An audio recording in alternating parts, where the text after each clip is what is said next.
Good morning everybody. Today we are going to see the differential equation, to calculate the differential equation.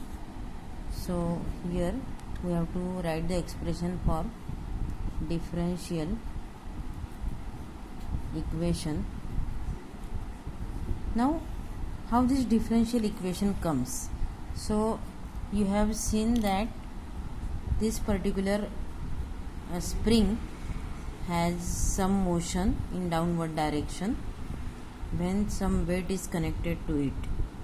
ठीक आहे, हे weight आपण लावलेलं तर या डायरेक्शनने त्याला फोर्स मिळालेला. ठीक आहे, so force is in this direction and when we push this spring and then आपण सोडला तो, तर आपल्याला काय मिळेल की त्याची डिस्प्लेसमेंट अशी होईल, अशी अशी. ओके, म्हणजे या मेन पोझिशन पासून तो वर खाली असा जात राहील. तर आपण इथे बघितलं होतं की F is directly proportional to -x and here we can write F equal to -kx. So ज्या डायरेक्शनने एफ आहे त्याच्या अपोजिट डायरेक्शनने डिस्प्लेसमेंट होत आहे त्या स्प्रिंगचं, तर म्हणून मग आपण काय म्हणतो इथे की एफ इक्वल टू -kx. आता हे जे इक्वेशन आहे, जे आपण हे इक्वेशन लिहिलं की for spring F equal to restoring force equal to -kx. This is equation number 1. Now from Newton's second law we have F equal to F force equal to काय असतं, mass into acceleration. So this is equation number 2. If we compare these two equations, then what we will get? We can write ma equal to -kx. or a equal to, or we can say ma मतलब क्या, a म्हणजे dv upon dt. So it is equal to -kx. Now dv upon dt equal to -kx. m into dv upon dt equal to -kx. or we can write म्हणजे काय की acceleration म्हणजे काय असतं, rate of change of velocity. ठीक आहे, आणि velocity म्हणजे काय असते, rate of change of displacement. तर मग आता इथे आपण काय लिहिलं होतं, a equal to d v upon d t. आता परत आपल्याला लिहायचं v equal to d x upon d t. Now how we can write d d t of व्हीच्या जागेवर काय लिहिणार आपण, d x upon d t. Okay, equal to -kx. ही टर्म ॲज इट इज ठेवायची. So what will be the next term, m into d2 x upon dt square equal to -kx. Now we can write this equation as, therefore the upper, हे जे equation आपण लिहिलेलं आहे हे कसं लिहू शकतो, kx इकडे आणला समजा. So m d2x upon dt square. okay, are you getting this? I think you can very well understand this particular thing. फक्त आपण इक्वेशन सोडवतो आहे kx equal to 0. Now if we divide this m by this equation, whole equation, dividing whole equation by m, what you will get, d2x upon dt square plus k upon m x equal to 0. This is one of the form of the differential equation. Okay, आता हा के म्हणजे force constant आहे, proportionality constant. M म्हणजे मास आहे ना, इथून आलो होते की नाही ते. तो एम काय आहे, मास आहे, आणि के म्हणजे प्रोपोर्शनॅलिटी कॉन्स्टंट किंवा फोर्स कॉन्स्टंट म्हणतात त्याला. So if we get this equation, this is called as the differential equation. Now if we put k by m equal to omega square. ठीक है, so what you will get, d2x upon dt square. ठीक है ना, समजता है, मी तुम्हाला खास तुमच्यासाठी परत रेकॉर्ड करते आहे. d2x upon dt square plus omega square x equal to 0. So this is the equation of, or the differential equation of linear simple harmonic motion, because this motion is linear SHM. Okay, linear simple harmonic motion. Harmonic means periodic. Simple harmonic motion मतलब वर खाली, म्हणजे displacement कसं आहे, linear आहे, म्हणून आपण त्याला म्हटलं linear simple harmonic motion. So this is the equation called as linear differential equation. Differential equation of linear SHM. लक्षात येत आहे, differential equation of linear SHM. बघा तुम्हाला ॲट ए ग्लान्स इथे पूर्ण एक्सप्रेशन छान डोळ्यांनी दिसत आहे. Okay, you can take a screenshot. घेतला. ओके. नाव आता याच डिफरन्शियल इक्वेशनला आपल्याला यूज करून ॲक्सिलरेशन, व्हेलॉसिटी, डिस्प्लेसमेंट सगळं कॅल्क्युलेट करायचं आहे. आता इथे बघा तुम्ही ही जी व्हॅल्यू काढली होती आपण d2x/dt², ही कुठनं काढली होती बरं? याची ओरिजिन काय आहे? ॲक्सिलरेशन आहे की नाही? So write down again this is a acceleration A equal to -ω²x. म्हणजे एची व्हॅल्यू मिळाली आपल्याला -ω²x. डायरेक्ट आपल्याला काय मिळालं? ए म्हणजे काय? ॲक्सिलरेशन. काय मिळालं आपल्याला? Acceleration equal to -ω²x. Now for आता दुसरं इक्वेशन आपल्याला कोणतं हवं आहे? आपल्याला ओरिजिनल इक्वेशन आपल्याकडे हेच आहेत सगळे. या इक्वेशनवरनंच आपल्याला कॅल्क्युलेट करायचं आहे. काय इक्वेशन आहे आपल्याकडे? d2x/dt² plus ω²x equal to 0. आता याच इक्वेशनला बघा आपण कसं लिहितो. समजा ए न लिहिता मी याला या फॉर्ममध्ये लिहिलं परत एकदा, तर काय लिहेल मी?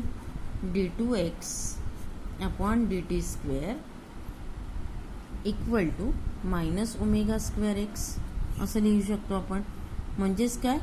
dv/dt equal to -ω²x. आपण काल हे एक्सप्रेशन घेतलं आहे, पण तरी एकदा परत सांगते की काढायचं कसं. d2x/dt² म्हणजेच rate of change of velocity with respect to time. तर dv/dt लिहिलं आपण, दिसतंय. So dv/dt equal to -ω²x. नाव आता हे जे dv/dt आहे याला कसं लिहायचं, ही खरी कला आहे इथे. सो dv/dt ला लिहायचं dv/dx into dx/dt yes equal to -ω²x. आता ही कसरत आपण कशासाठी केली आहे? कारण की आपल्याला एक्सच्या फॉर्ममध्ये कोणीतरी हवं आहे. इथे डेरिव्हेटिव्ह आपल्याला एक्सच्या फॉर्ममध्ये घ्यावं लागेल, जेणेकरून आपण याला इंटिग्रेट करू शकतो. सो इथे परत एकदा लिहायचं dv/dx इंटू व्ही. dx/dt म्हणजे काय आहे? V. Rate of change of displacement with respect to time is v. So write down here v equal to -ω²x. Have written this? Okay. Now आता व्ही जवळ एकदा dv आला की मग dx आपण तिकडे लिहू शकतो. व्हेरिएबल सेपरेबल मेथड म्हणतात त्याला. So v dv equal to -ω²x dx. या dx मी इकडे मल्टिप्लाय केलं, बाकी काही केलं नाही. व्हेरिएबल सेपरेट केले. So integrating v dv equal to -ω² integration x dx.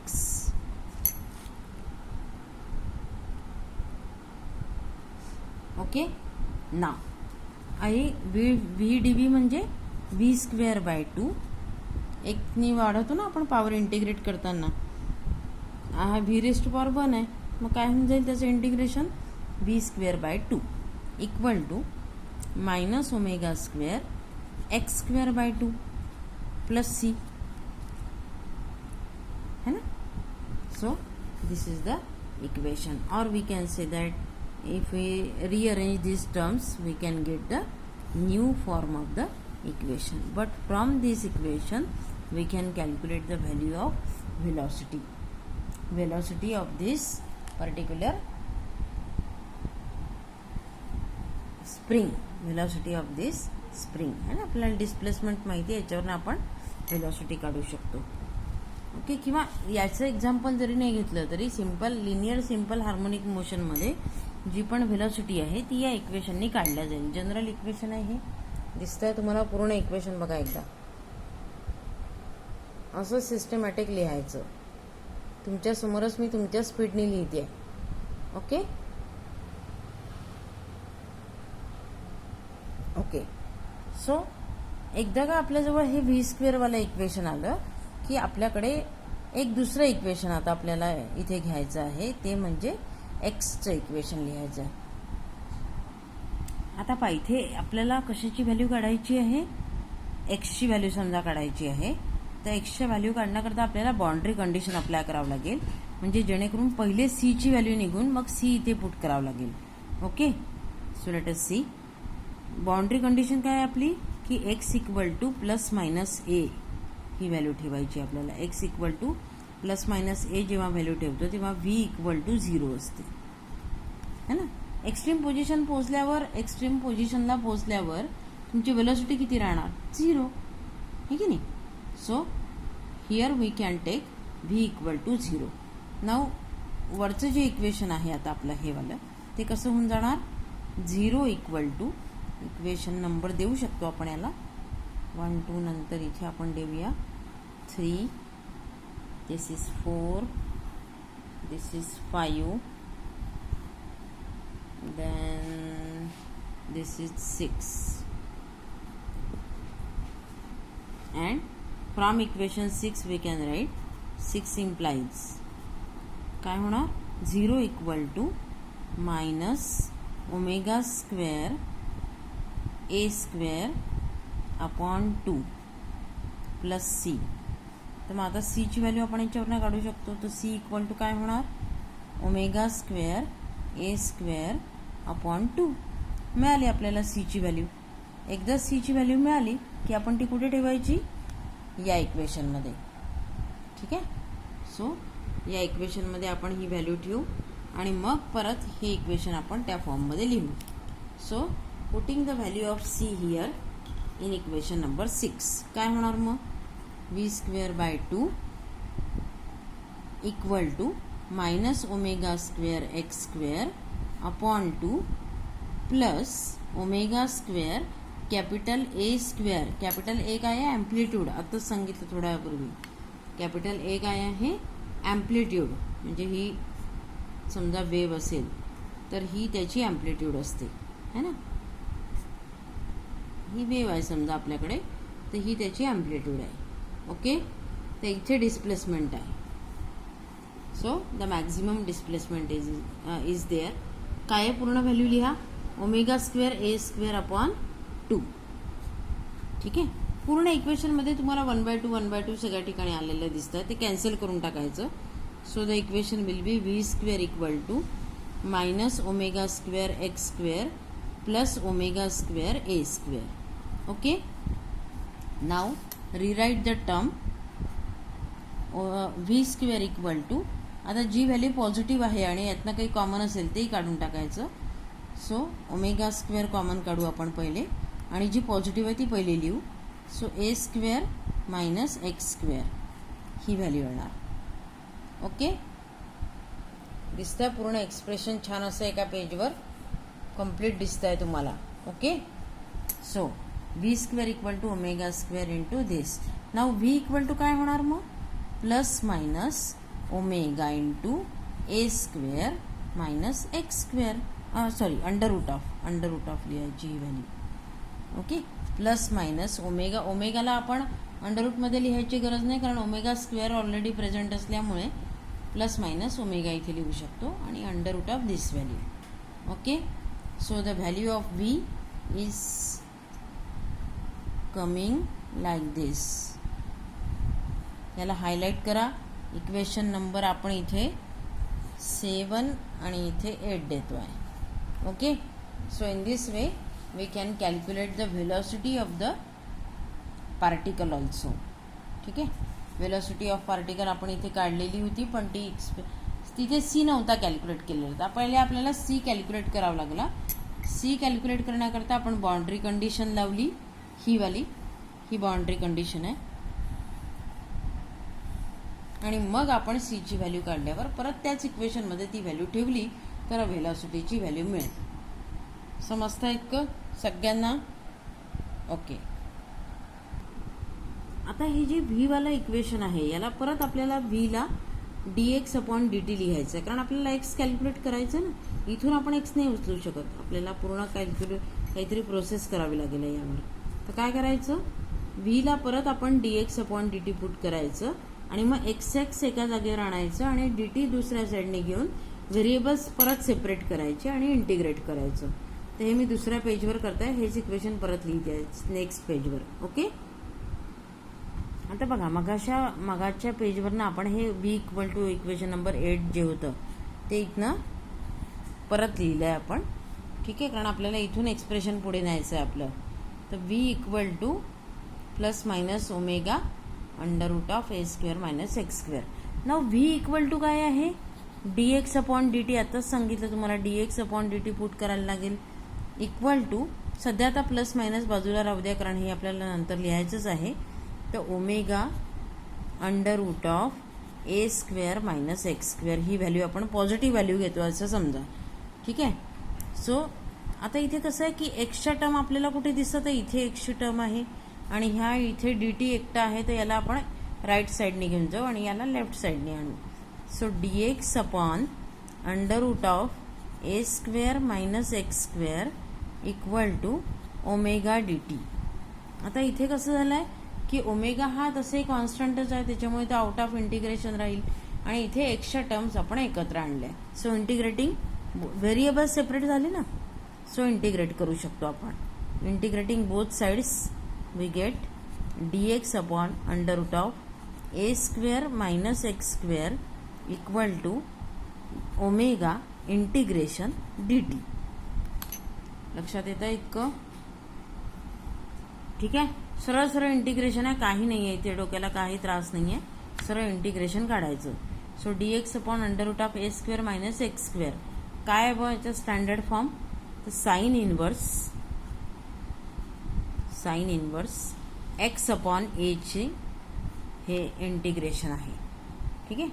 याची व्हॅल्यू काय, integration of dx upon under root of a square minus x square is sine inverse x upon a.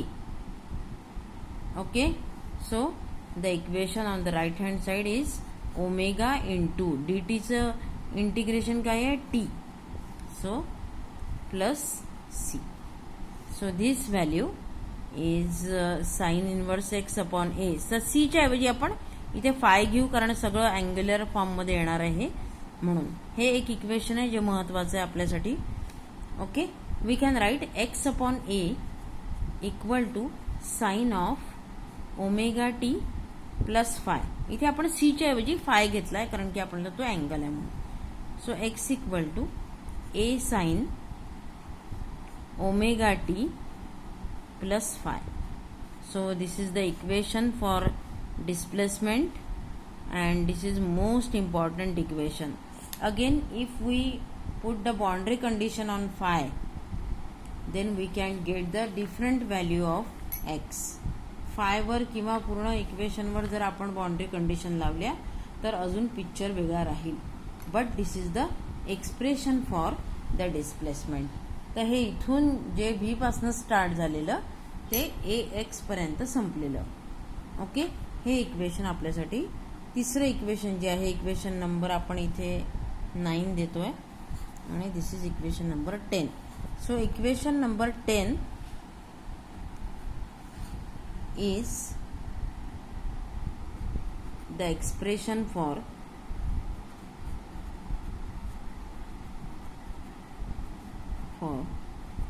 displacement